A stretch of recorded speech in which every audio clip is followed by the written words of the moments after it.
And lesson morning to all of us. Sa mga estudyante ko, pasok na tayo.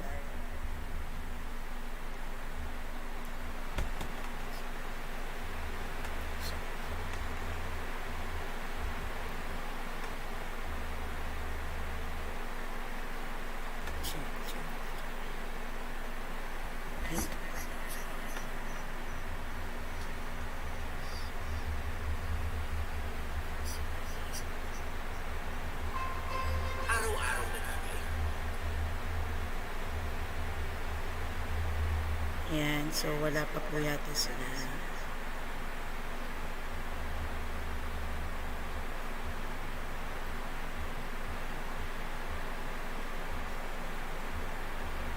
Kamusta na kaya sila? Medyo malakas po ang ulan. Kamusta na po kayo?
Ayan. So, mag-start na po tayo.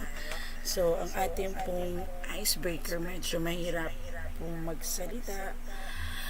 Pilit-pilit lang po na inyo pong lingkod, na inyo pong pastora na or ng inyo pong butihing professor para po magpatuloy po tayo. So, sa atin pong icebreaker, kung alam niyo po yung sagot, kindly guess the word and then type your answer sa chat box po natin. Good afternoon, Brother JV. Salamat sa pakikinig, salamat sa pagsama. Medyo hirap po tayo magsalita. So, pero hindi hadlang po ito para hindi po tayo magpatuloy. So, first word. Pero pupunta muna ako sa aking live kasi para makita ko kung sino yung mga nasa ating live.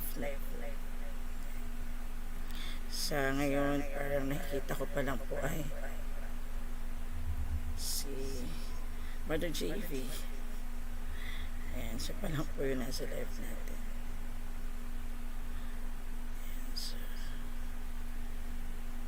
Ayan, naririnig po ba ako? Sa bagong student natin, welcome. Ayan, welcome po tayo sa class natin ng Educational Leadership and Management. So we're using this kind of platform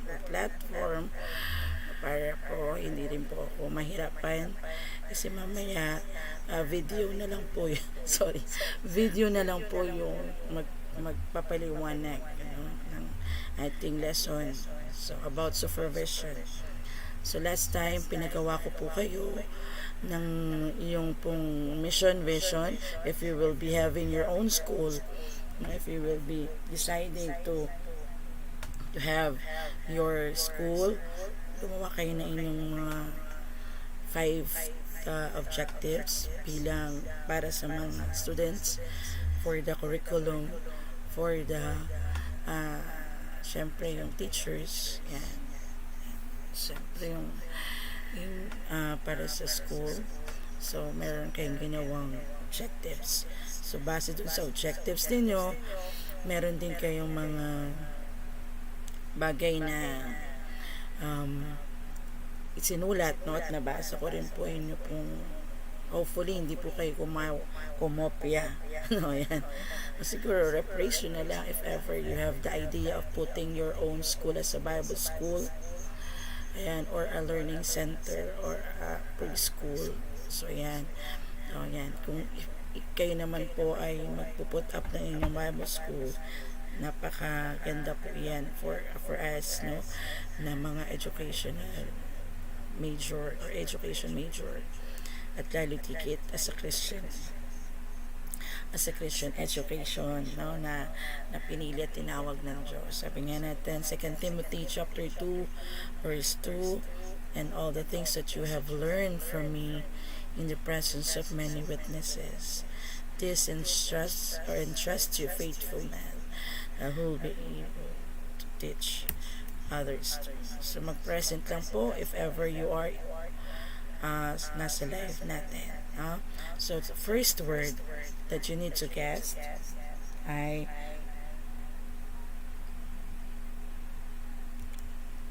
ito.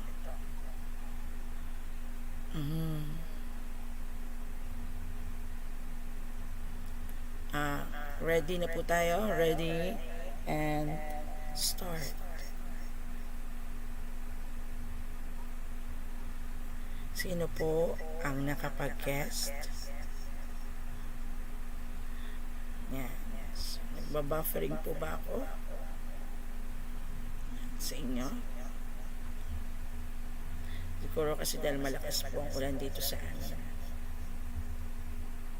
Yan. Salamat po sa mga nandiyan. So, the first word is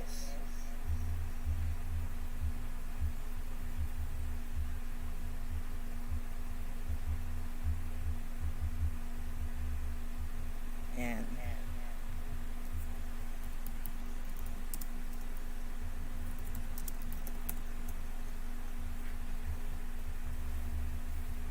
Medyo nagbabuffer siya.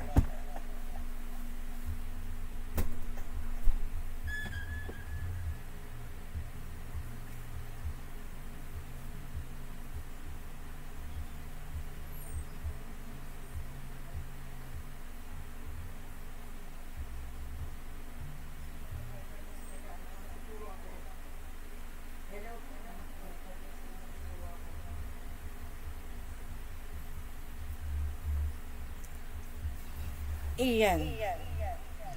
Yan, good afternoon. So, meron na po ba nakahula ng first word natin? Pero nagpa-buffering pa rin sa akin.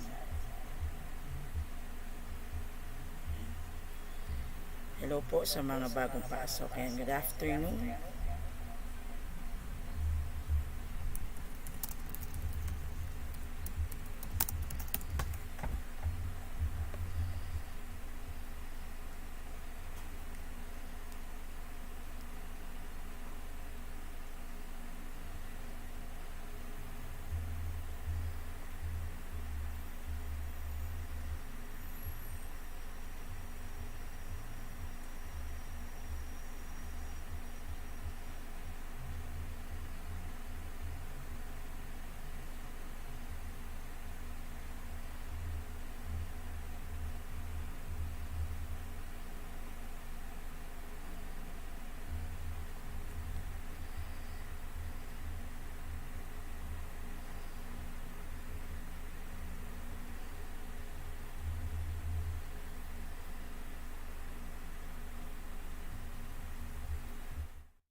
Habang naghihintay po tayo ng ating mga kasamang estudyante, so hulaan po natin ang mga words na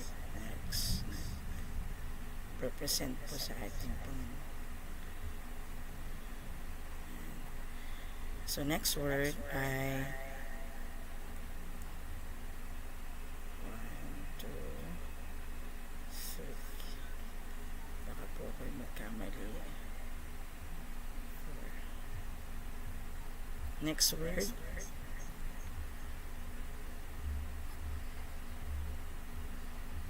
Yan. So, nakita nyo na.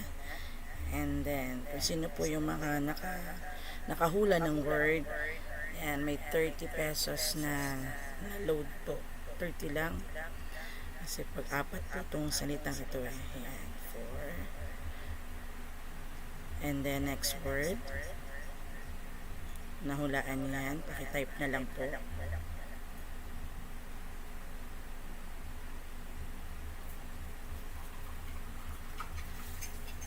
Next word, yan po.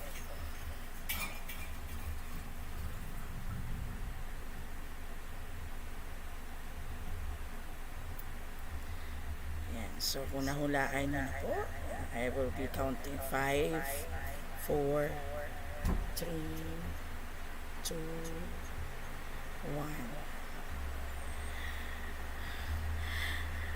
O nga po ma-echo kasi nga po microphone. Ma-echo kasi walang mic. Walang headset.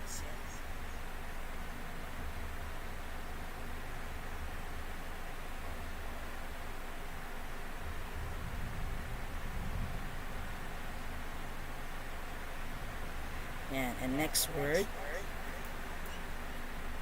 Next and final word na kayo ipapresent natin.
Hindi po panty liner.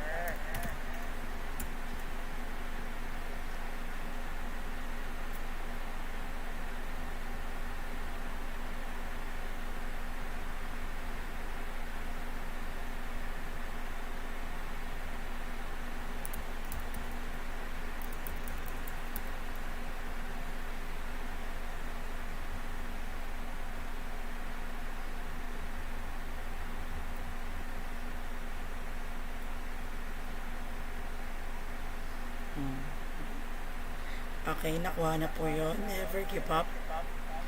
Meron pa po isa. Kanina po, meron din po nakakuha ng quarantine. Tama po ba? Tapos po ay hindi po panty liner yun. Yun, another word po. Yan, sounds like ano po yun. Yan. And last word po natin. Tama po, quarantine. Never give up. Pero yung panty liner, hindi po yun. Yes, very good, Brother Reynold. We can do this. Okay, let us proceed.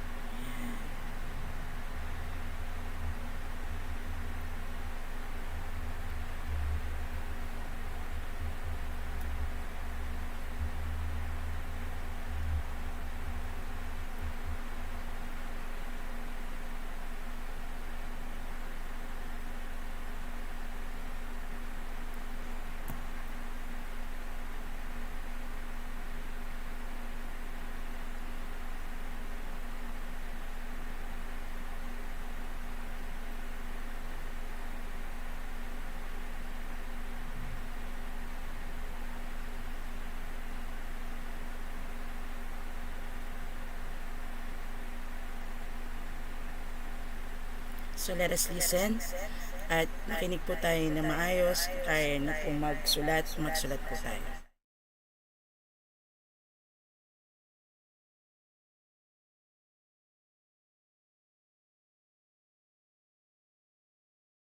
Who are you as an instructional supervisor or a leader? So let us start with this.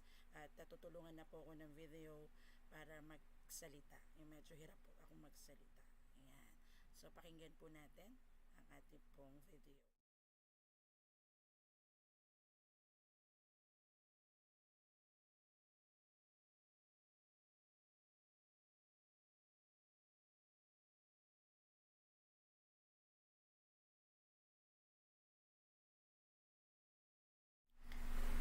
Sino nga ba tayo as an instructional supervisor or leader ng ating church and ng ating pong na pinapangarap na paaralan?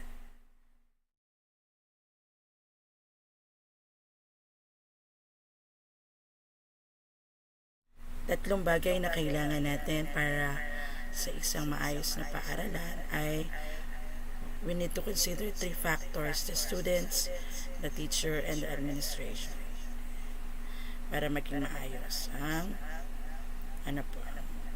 pag-aaral ng isang estudyante.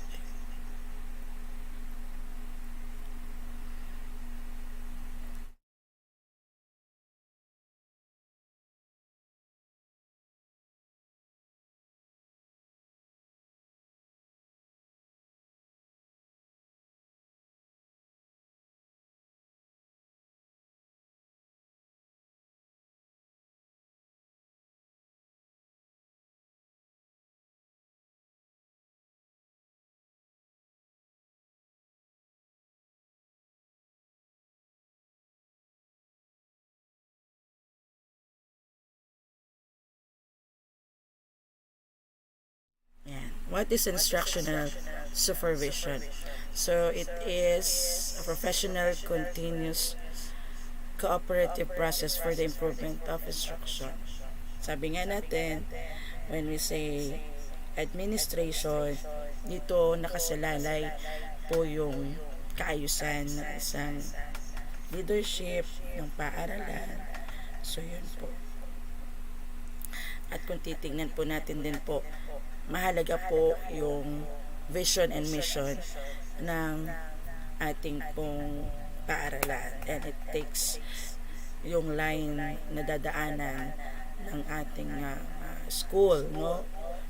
For instance, that we have aiming, dreaming of a school. Ganon din naman kapag tayo as a leader of a church, kailangan mag-delegate tayo ng task sa bawat ministry. So, it goes sa professional continuous cooperative process. Pag sinabi natin continuous, tuloy-tuloy po, kinakamusta, minomonitor, binibigyan ng standard, no? May cooperation. Ayan po. Some of our school heads also is the exact opposite. No, they tend to abuse the teacher's time and they are not sensitive, even going beyond the office hours. So it's a management style perhaps or whatever it is, but I'm talking for myself. No, I don't want to go beyond 5 o'clock always. I always make sure that we don't go beyond that. Okay, so what is instructional supervision? It is characterized by guidance, assistance, and sharing of ideas, facilitation or creation to help teachers improve learning situation and quality of learning in schools. This is the major role of school heads. No, we want to provide guidance, assistance, sharing of ideas, and we want to facilitate the creation of this mechanism to help teachers improve their learning situation. And I tell you, I always tell my teachers this one. If you are fulfilling at your job, you feel like you are doing great, then you will feel happy. Okay? It always feels good to do the right thing. Okay? So that's where I tell them I am here to hold your hand, no, for a professional colleague by a supervisor or an instructional leader who possess superior knowledge and skills, who works collaboratively in school environment that nurtures the development of professional learning community. Now, this is a very heavy word here. You should possess superior knowledge and skills. So this is where the challenge comes in. No, we need to be someone considered to possess high superior knowledge and skills, and you can only do that through practice. So the reason why you are here, no, hearing from those who are successful in this field, and learning the craft is because if you are not considered superior in terms of knowledge and skills. Okay, so you can always do that by studying. No, so leadership involves setting clear goals. So this is our goal: curriculum, monitoring lesson plans, allocating resources, you check lesson plans, evaluating teachers regularly, and promote student learning and growth. So that is a very important task. So comprises. So those are instructional leadership. No, it also comprises the following tasks: defining the purpose of schooling, setting school goals, providing resources needed for learning to occur, supervising and evaluating teachers, coordinating the programs, creating collegial relationship with and among teachers. So I've also experienced this one, especially teachers. I want them to have a buddy. I call it a buddy system. Right? So the buddy system, especially the new teachers, when they come, there is onboarding. So in onboarding, that teacher will be the one guiding them in some rules and regulations within the school. What are our internal rules we follow? What things that I'm very concerned about being engaged. What happens if the bell rings? What happens if there's a disaster? I always do that. So you are promoting this collegial relationship among your teachers, right? So for instructional leadership skills, first is effective use of resources. Remember, that's why you need to maximize and look at resources that you have, because in DepEd we know that there's a perpetual lack of resources that is happening. Even if we are given big budget, still no, we are challenged in terms of the effective use of resources. There are also problems with communication skills. No, so you need to be very adept with this one. Communication skills. No, a school leader should be able to communicate with the people, with his or her teachers. So as a school leader, you should practice talking. No, You should practice being capable of communicating your point well, and at least not a boring type of person when you talk. No? Then serving as an instructional resource. That's why I'm really encouraging other regulations that are important, no, in helping our teachers become better, no, and the different strategies in teaching. Continue reading about that. No, you need to be an instructional resource, and most importantly, being visible, accessible. No, sadly there are school heads who are almost invisible jungle because they are nowhere to be found. No, and I tell you, in our division, even I know being still at OIC level, I've just passed my career executive service eligibility, and it so happened, no, I will already be given an assistant schools division superintendent, and plus I need to travel in between city, the Cebu City, which is the heart of, no, this an area which is really which has a lot of traffic, no, so I need around 2 hours to 2 hours to 3 hours to travel, no, from Naga to Danao. But even if I'm late, I have that deducted from my leave credits. No, there are options in my part, but I don't really count that. No, no matter what happens, as long as we do things the right way, no, God will always bless us. No, and I even spend, no, beyond 5 p.m. I go at home at around 8 or 9 p.m. And sometimes I may be tempted with the DTR. Only the third level officials are. Okay, so we need to be there, visible with them. If there are challenges, you need to be there. No, they need to see you as a person who's there for them whenever they need a person to help them. You are a source of inspiration. And if you do that, you are, in a sense, exercising your leadership skills. Okay? So, instructional is a dynamic process. It's a systematic study analysis of the entire teaching learning situation, utilizing careful planned program derived from situation, adapted to the needs of those involved in it. So you need to listen carefully to your teachers. And I wanted to show this to you. No, the role of the school head is really more of an instructional supervisor. 70% should be spent, no, in terms of instructional supervision and leadership. The administrative task, so what I do is I have a treasurer that can work on it, a school treasurer who will handle the money, and then I trained my teachers to do the liquidation. And I do all the checking. I am the internal audit. So I check on them whether it's properly done. If there is, I always warn them that um, corruption is a no-no under my administration. No, I will never tolerate that. I will be the person who will be putting you in jail if that's the case. Okay, so that's administrative part. The administrative part. So I focus more on the instructional part because 70% should be done by the school leader. The school head may be assisted by an assistant school head and shall be both an instructional leader, so both of them, and an administrative manager. The school head shall form a team with the school teachers, learning facilitators for delivery of quality educational programs, projects, and services. That's according to RA 9155. So remember, every person under your supervision is different. They're all different. They're identical in most ways, but not in all ways. You have to study and analyze every individual under your supervision. And you can only do this if you talk to them. Try to work with them in a way that will be most productive. So you sit with them, you listen, you try to talk to Dickman of 1990. Supervision is the guide that holds successful school together, a process by which some or group of people is responsible for providing a link between individual teacher needs and organizational goals to work in harmony toward their vision. Okay? So you are the guide, no? A process by which some person or group of people is providing a link between individual teacher needs and organizational goals to work in harmony. You wanted the goal of the particular individual to be aligned with the goal of your company, no? Of our Department of Education. Okay, so quality education depends partly on how well teachers are trained and supervised, since they are the one of the key inputs to education delivery. So that's according to head and verse 4, 1991, and Barrett et al. 2006. No? So why is it partly? Because there are a lot of factors too. No, we need to consider the factors that are outside our control.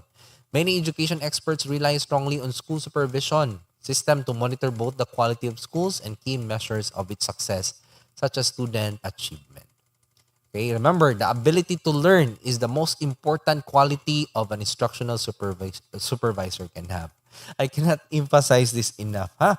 Okay? Again, let me read that. No, the ability to learn. Why? Because some of us has stopped learning, no? Has stopped learning. In fact, there are many people who are occupying high positions that already stopped learning. I hope you are not one of that, and I know you are not one of that because you are here. You wanted to learn. Okay, so that's a very good. You deserve a round of applause, no, for spending your time watching this.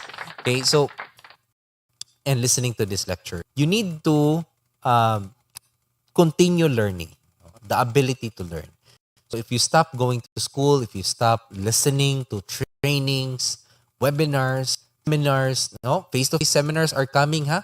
No, we are already, there are many already limited face-to-face seminars coming up. So please, no, involve yourself on this and try to improve, continue improving yourself. Okay? So what do you think are these things here that we see? Okay, so these are standards. No, these are standards. So you look at these standards, and hopefully, our teachers will be at par with the standards that we have here. Okay, what are these? What do you think is the meaning of these words? Okay, you're going to describe. Okay, very good. Supervision or supervising the teachers. Very good. Okay, so you're looking at how they do things, how they perform, okay, and you do this one-on-one talk, heart talk with your teachers, and you are one of them. No, you are one of them in terms of learning, providing them with leadership at the same time. So what do you think is that word that would describe these pictures here? Okay, it's instruction. So this time you are giving inputs, no, to your teachers. But remember, you cannot give input in that. We can have this uploaded in a YouTube channel, and I am hoping, no, that for the principals test will occur, you can listen to this and you can learn, no. Just keep on listening to to lectures like this, no. Put it in your playlist. Listen over and over again while you're doing your work, and in a sense you are improving, no. That's my strategy, that's my personal strategy before. After I do my reading, I listen to those people who can help me with other things, and if it's very insightful,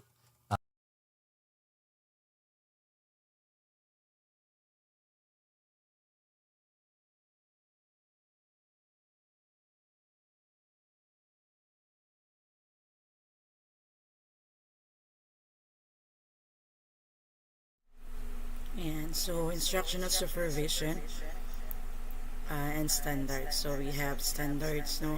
Kailangan ng supervisor is democratic. When we say democratic, it recognizes instructional supervision, a teacher support function to nurture teachers, leaders, or leadership and autonomy.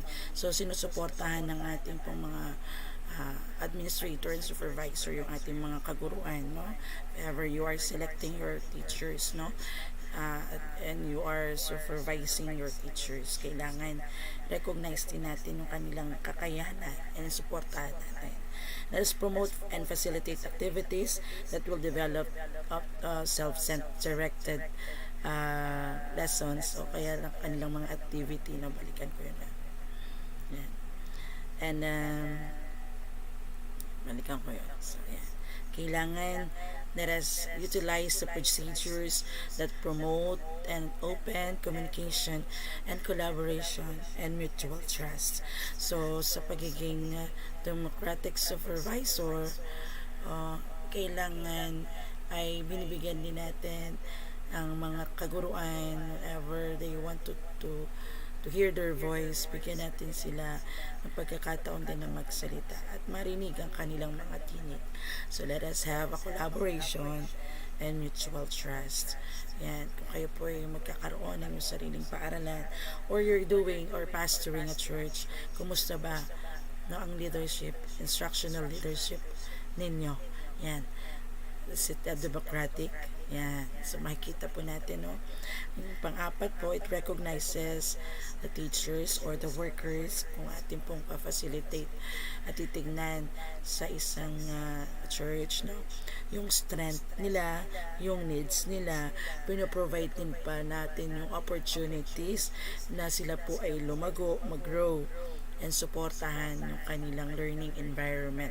So, do we have trainings, seminars for them to grow, for them to develop, and for them to maximize their talents, their passion, and creativity in serving others. Kasi yung pagtuturo ay parang paglilingkod din, no? Hindi lang parang totoong naglilingkod tayo sa mga tinuturuan natin at sa Panginoon, no? Kasi whenever we're seeing smiles on the face of the learners, yun na po yung reward natin. Much doon sa mga financial, no? Secondary na lang yun, ano? Pero yung may legacy kang maiwan sa kanila, that's very important. Next po yung kanina, syempre, yung collegiality and collaboration. This is very important in the process of church supervision and school supervision. So, successful supervision, kailangan support ang relationship ng teacher, lalo tigit sa instructional leaders. Kasi mahirap na nagbigay ka ng instruction pero hindi mo naman sila minomotivate, hindi mo naman sila nilalapitan, hindi mo sa kanila tinuturo yung dapat at tama, no? Yan. Siyempre, kailangan din encourage, yan. So, balik tayo doon. Kailangan it creates and sustains a learning community that supports teachers as learners and leaders. Tandaan natin, no? We're training nagko-clone tayo, no, as a supervisor ng susunod, no, whenever na tayo po ay in Jesus name, maloloobin ng Diyos na tayo pa ng ibang eskwelahan, no, yun po, hindi po yung mawala sa mundong ito, hindi po yung pumunta pa sa ibang lugar, mag-mission. It's called to a ministry and mission to do and build more schools or build more churches, church planting. Bakit hindi, no, na makapag build ka ng mga susunod na magiging guro. That's why I am holding in this passion of teaching, because I know ito po yung kaloob at inutos ng Lord sa akin, no, to share my talents and to invest, no, to invest the time and the effort in teaching future teachers and future pastors, no. It encourages teachers and other school personnel to collaborate. So hindi po dapat natin personalin, no. Let us collaborate, no. For instance, no, tama po yung ginagawa natin program. So, i-relate ko rin sa church, no. Yung mga joint fellowship, it is very, very encouraging for the leaders, no, yung mga lalo nagsisimula pa lang na maging leaders, no. Yung makita din nila na meron din iba, no, na katulad nila na gumagawa ng ministry, and then they can share their mga pinagdadaanan din and how they will overcome those trials, no, or mga bagay na pagsubok, no, as a leader. Yan, mainam po yan. So, let us have collaboration. Yan, collaboration is very important. Pangatlo, professional development and teacher support. For instance, kasi wala pa naman tayong eskwela, no, pero talagang kailangan nyo na natitrain po yung mga schools or yung mga teachers, no, na lalo pang mag-elevate yung kanilang mga strategies and techniques sa pagtuturo. Diba? Meron tayong mga Sunday school teachers kung saan pinapadala natin pinapadala natin sa mga Sunday school trainings, yan, mainam din na maipadala natin sila doon. Sabi ko nga kanina, kakaroon sila ng experience at the same time yung mga katulad din nilang guro nakakapag share sila ng mga experiences. So, engage. Yan. Sa planning, kasama natin sila. Evaluation. Yan. Ganyan din, let us provide opportunities for dialogue para wala pong mangyaring hindi maganda. No, yung, alam niyo po yun, kapag open po kasi communication, i-direct po nyo na receive yung mga feedbacks po na hindi nyo po naririnig po kani-kanino. So, mas maganda po yung open communication. Lalo tigit kung sa ministry. So, relate ko ulit sa church, no? May baka ministry, children ministry, may children coordinator, youth coordinator, young pro coordinator, as a pastor, you have a music coordinator, Bible study leader, meron kang mga leaders ng officers, yung secretary, meron kang treasurer of the church. So, kailangan mo silang i-meet. Time to time, kailangan mo silang i-meet. Not only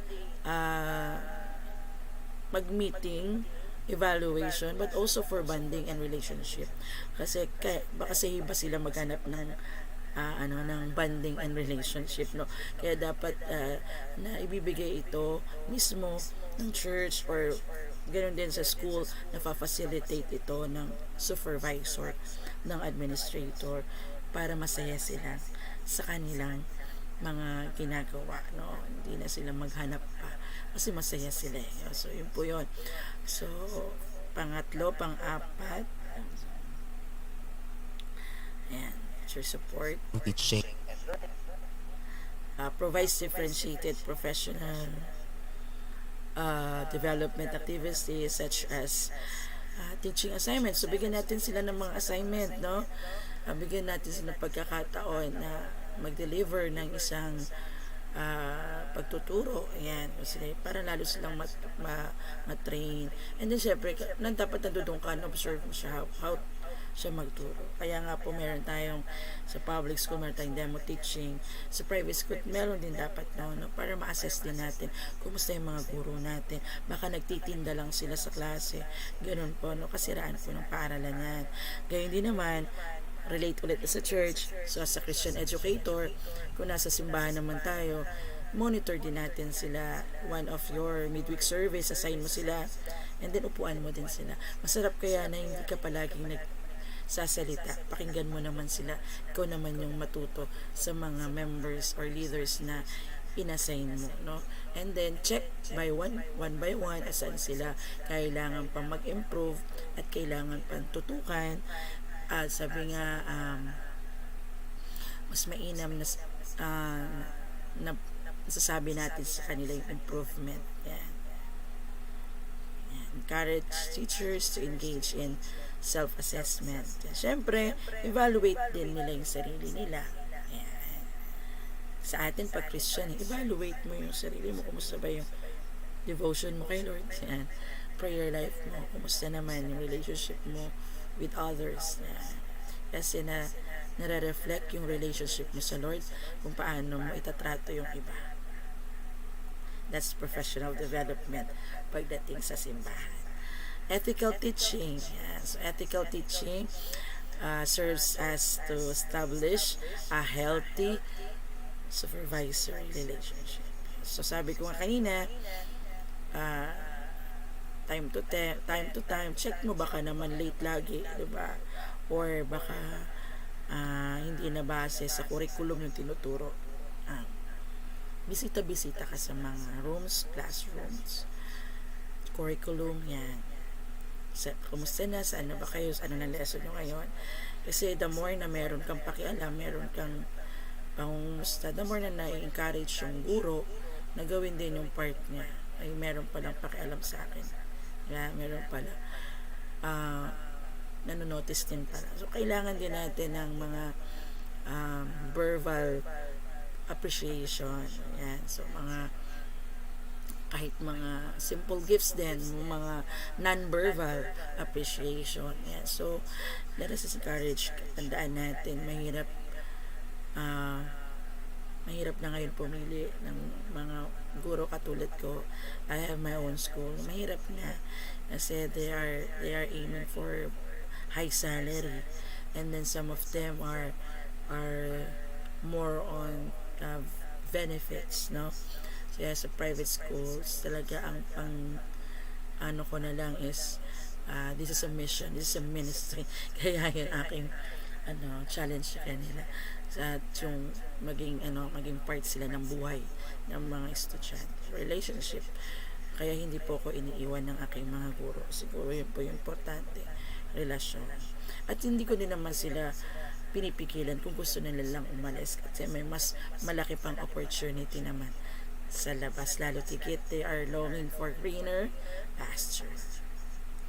Yeah. So number 5, inquiry and reflective teaching. When we say inquiry and reflective teaching, ito po yung actions and feedbacks na nare-receive ng mga kaguruan or whenever we are in the church. Huwag naman natin laging sermonan. Palagi natin sabihin, if ever ikaw ang nasa kalagayan, ano naman ang gagawin mo? Para sila magsasalita din kung anong puso nila. And magugulat ka pa. Iba pala, mas better pala yung sagot niya kaysa sa sagot mo. Yan. Katulad ng ginawa nating exercise, no? From reading 2 Peter chapter 5 verse 1 to 14. Or 15, no? Mas lalo ko siyang naintindihan because I hear your heart, narinig ko yung inyong puso as a leader. Yan. So, always have yon na magtanong, sabi nga, wag lang masamang magtanong at ganyan naman mag-usisa. Yan. As a teacher, as a supervisor, ganun po, no? Yan. Palati po nating i-relate na yung inquiries, mahalaga po yan. And ganun din naman po, let us encourage the teachers to inquire on good practices and to pursue better alternatives of the improvement of teaching. Magtanong sila. Kailangan magpaalam din, no? Sabi ko nga nakaraan hindi lang po pinapaalam, kundi nagpapaalam. Number 6, diversity of teachers and learners. Let us also understand yung panahon natin ngayon. No? Siyempre, yung mga learners natin, iba na sila, kakaiba sila. Masyado na silang techie, masyado na silang mga upgraded na din yung kanilang mga kaisipan. So, as teachers, dapat meron tayong versatile tayo, tapos we are open to more learnings, no? And let us encourage development and let us give differentiated activities. Kung binibigyan nga natin yung mga bata or mga students ng differentiated activities, ganun din naman ang guro kasi multiple intelligence po tayo. Hindi naman po pag sinabing matalino is matalino lang in math o hindi ba, may matalino lang in academics, no. Meron din pong katalinuhan sa music, meron din katalinuhan sa pagdating sa management, yan, na minsan hindi po nare-recognize. So we have to recognize those things. So let us provide opportunities for the teachers and the students to develop their values, no. Lalo tigit yung Christian education ng ating tinuturo, dapat makita sa atin, maging role model ang mga guro. Yan. Sinasabi mo wag umabsent, dapat ikaw ay wag kang absent. Hello sa ating mga student dyan sa Harvester, no? Sinasabi natin wag tayong malilate. Dapat makita din sa sarili natin na hindi tayo matatawag na late Joseph, the late JV. No, late po, patay na yun, no? Pero we're positive that we are doing our best. Tandaan natin, no? We can be the best of whatever we are if we pursue kung ano yung love natin, yung mahal natin, no? If kasi kung papansinin mo, if you love God, you will do your best. If you love your family, you will do your best. If you love the church, the ministry, the people around, you will do your best. No, you can be the best. Minsan kasi nililimit lang natin yung sarili natin. Huwag natin limitahan ang kayang gawin ng Diyos. Yan. Kaya ganito po boses ko kasi pag nagsalita ako, tuloy-tuloy talaga. Ayan. So, proceed tayo sa number 7, clinical supervision. When we say clinical supervision, it is entitled the teachers na magkaroon ng technical na pagtuturo din sa kanila. In a context dun sa content and curriculum na ginagamit nila. Yan. Sa atin po as pastors, no, kailangan alam natin po yung biblical knowledge natin. Aware tayo about Christian ethics, aware tayo about theology, aware tayo hermeneutics, homiletics, no, di ba ganyan. So ganun din naman po tayo sa pagdating din po sa sa clinical supervision. Kailangan aware din po ang ating mga kaguruan about batas-batas, no, about department order ng katulad ng mga batas as anti-bullying at kaya hindi naman sa mga bata, no, kailangan aware din tayo, di ba, nakikita natin may mga nababalitang mga guro, and late lang po ngayon yung latest, di ba, yung nasampal, no, yan, yung pananakit, yan. So kailangan na supervise po natin yan, no. Let us encourage a meaningful decision of students whenever there are pagkakataon na may mga mababait na estudyante, kailangan alam natin paano sila i-handle. So yun, how to strategize, no. Yung communication, mahalaga po yan. So maraming pag-uusap, no, na pwedeng maging creative tayo sa pag-uusap. If you want to talk to somebody na i-correct siya, mas maganda in a proper place, in a proper decorum, para po na-address yung kanyang pagkakamali at na-correct din po na naaayos, no, yan. Wag po sa media, wag sa social media, wag through text, at wag magparinigan po, yan. May nangyayari din po kasing ganyan. Let's provide developmental instruction, models, and address. Hindi na ako tinulungan ng aking pong video. Bigla po nawala yung boses niya. Siya rin po yata ay pa-Austin. Yan. Sa clinical supervision, kasama po yung modeling. No? Yan. And kasama din po yung assisting the teacher to strengthen professional identity. Tandaan natin, no, kung yung mga guro ay mataas din ang kanila pong pagtingin ng mga bata sa kanila, lalo tigit ang pastor. Tama po ba? Happy Pastors Month po sa mga kapastoral, no, na kailangan yung identity natin as a pastor, huwag natin naman pong isang tabi. Yan, no?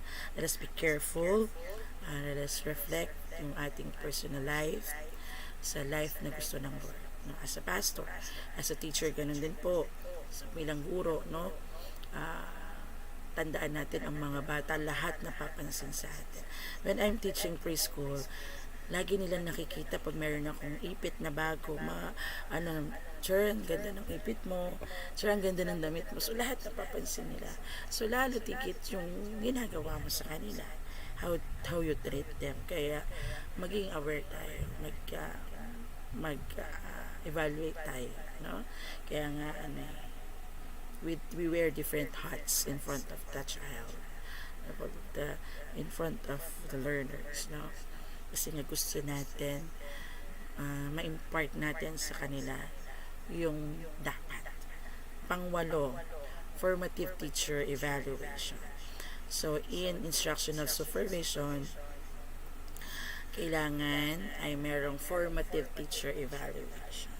So meron din tayong mga sinusunod na mga bagay, na pag-evaluate sa kanila. So dapat may forms, dapat merong written forms, hindi lang verbal, no. Let us employ differentiated procedures to teachers, formative evaluation, which are appropriate to respective levels of teachers' professional development. Siyempre, iba pa rin yung depende pa rin kapag ang guro ay nakapagtapos na ng bachelor, hindi pa tapos ng bachelor, pag may master's degree na at may doctorate degree na. So iba na yung trato natin, how we will evaluate them, di ba? So ano natin, we need to be uh, strict din, pero in a proper way. Tandaan po natin. Ganon din tayo pag nirelate natin sa church, no? Hindi lahat ng ating mga members ay pare-parehas. No? Meron po diyang professionals and non-professionals. So we need to relate yung uh, kikipag-communicate sa kanila batay doon sa naiintindihan nila at nauunawaan nila. No? Kaya nga po mahirap din po magpastor. If you have 50 members, try triple po ang ugali na meron kay handle. O, iba-iba pa. Baka hindi lang triple yun, baka 5 times pa, diba? Kasi iba-iba yung ugali ng mga members, no? Hindi lang 50 yan, 150, no? Na pag-uugali ang iyong papakisama. So, kaya kailangan maging consistent. So, if you are consistent, hindi mo na pauulit-ulitin pa. Kasi consistent ka eh. No? Sabi naman po, relate ko sa Word of God, 1 Thessalonians chapter 5:16 to 17. Rejoice in the Lord always. May always lagi. No? Magalak kang lagi, manalangin kang lagi. Ano pa? Pasalamat kang lagi. If your heart is like this, no, wala kang problem eh. Napakabuti ng Diyos. Titignan niya how happy you are, how contented you are, how satisfied you are. And blessing, hahabulin ka ng pagpapala. Kasi nga, Jeremiah chapter 32 verse 27, walang mahirap sa Diyos. Walang mahirap sa Kanya. No? Kaya, yun. Patuloy po din nating ipanalangin. Yan. Pag church siya, ganun din naman pag teachers, pray for them. Ako po ay nag-handle po ng aking mga kaguruan. Meron po akong 8 teachers sa public school na hinahandle ko. Dahil ako po ang kanilang department head. Ako yung department head, so yung 8 teacher, ang hirap pong i-handle. Lalo tikit, matatanda na yung iba. At may mga bata, so papaano mo sila kakausap. At minsan, dahil matatagal na sila, mas magagaling sila kaysa sa akin. Pero kailangan nilang sumunod. Kailangan mo ipakita yung authority mo. Curriculum supervision. Pagdating naman sa curriculum as instructional supervisor, check mo yung curriculum, updated pa ba? You need to clarify the aims of education, the nature of knowledge, purpose of the curriculum. Yan. Ito po yung sinasabi natin na objective of the learning and teaching process. No? Encourage a close collaboration of teachers. Ganyan din naman yung purpose of curriculum development. Yan. Alam ko yung iba nag-take up na ng curriculum development. No? Ayan, purpose po niyan, mahalaga po na yung continuous studies na appropriate curriculum batay po dun sa ating audience at tinuturuan. Yan. Foster continuous and open deliberation of curriculum issues and problems by connecting theory and practice. So, tandaan po natin, meron po mga theories and practices batay sa mga researchers na mas mainam na atin pong gawin.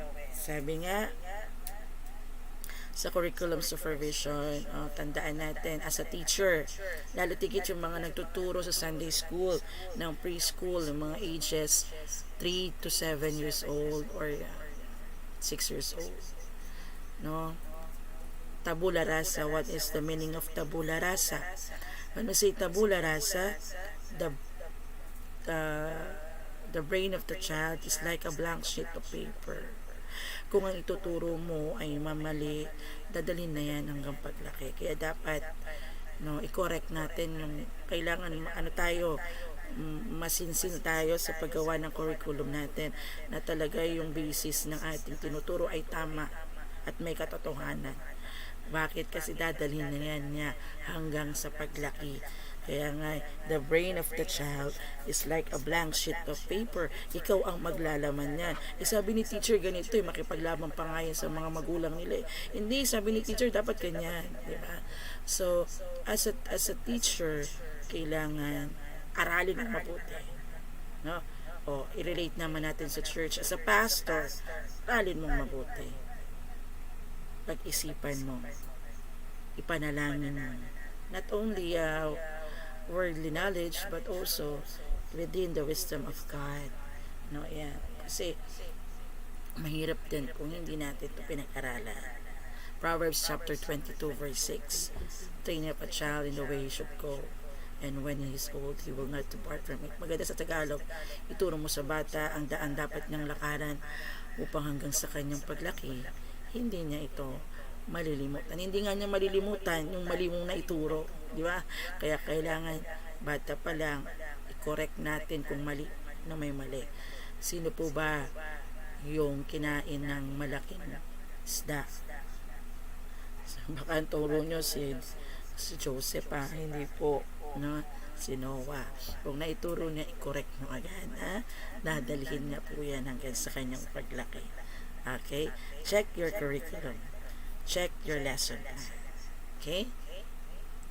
And advance natin. Number 10, teacher action research. So, para makita mo na ang teacher ay nag-umuunlad, bigyan mo siya ng task na to write a research paper, an action research to study. Di ba kayo kapag kayo ka-graduate ng 4th year, meron kayong research paper or tawag dyan, term paper. No, you need to pass a study about a specific title, di ba? Na ito ay pinag-aralan ninyo. Why it can help next generation teachers, no?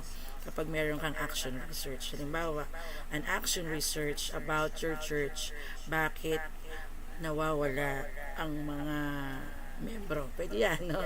Bakit lumilipat ang mga members? Anong dahilan? It's an action research. Or in educational terminology, bakit bumababa ang enrollees ng isang specific school? Studies yon. So, sa pag-studies, merong survey. Pwede mag-survey. Survey mo sa church, pastor, bakit ba lumilipat? Anong dahilan? Kasi si pastor Kaya nag-joke lang po. Ayan. So, studies can help future teachers and future pastors. And to minimize problem. Okay? Encourage to utilization of the result of the action. Siyempre, kailangan pag-aralan yung action research. Sabi ni Mark Twain, make it a point to do something every day that you don't want to do. This is the golden rule for acquiring the habit of doing your duty without pain. Ganda, di ba? Make it a point to do something every day that you don't want to do. Ano ba to si Mark Twain? Di ba? Gagawin mo yung hindi mo gustong gawin. Pero ang Lord, di ba, nilalagay tayo sa mga bagay. Pag early in the morning, I'm still studying up until now. Ayan, mamaya ka na. Make it a point to do something every day that you don't want to do. Kaya nga, tinitrain ako ni Lord siya.